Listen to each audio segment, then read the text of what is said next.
Hello and welcome to 737sim.dk. Just a short status on my building project of this 737 simulator at home.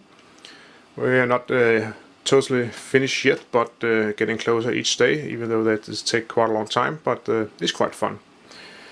The simulator is, today is parked at London Gatwick. A bit of traffic in the airport you can see, but still using my old small overhead. My three 40-inch monitors is up running with a triple head to go, and still the MIP is more or less complete. The MIP is based on panels from Cockpit sim parts in the UK. Very nice quality and very easy to use. Behind the panels I have three main monitors. I have a 24-inch monitor over there, which are running in HD.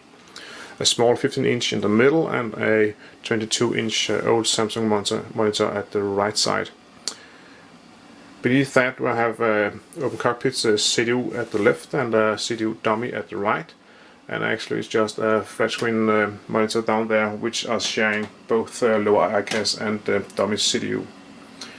And my new throttle from Andy in Italy has been still installed. Fire panel from Open Cockpits. Only 4 less radios for the time being. It's quite okay for this size of cockpit I have, but I miss another nav radio and a com radio as well. But it works, so it's quite okay. I've placed some small jacks, mini jacks on there for the microphone and headset, so we can speak to each other on VATSIM. Works quite okay actually. And homemade yoke is also quite okay, works fine. Pedals, and of course a iPad with the Navigraph on, so we have all the charts just left hand. Quite nice.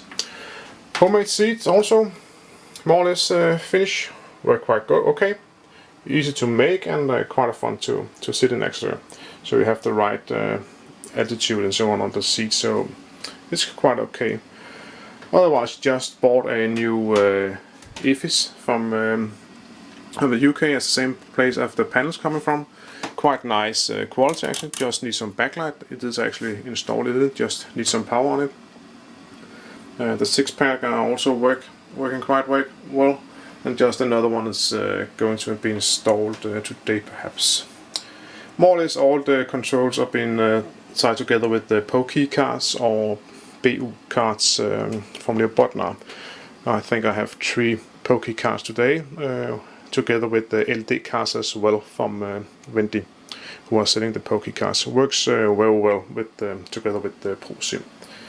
So this is just the status where we are today. Moving forward a bit, but getting closer and closer each day, and not much left now. Small details all around, and of course a full-size overhead perhaps during this winter. Let's see how much time we have to make that. But that's the status for now, and thank you for watching.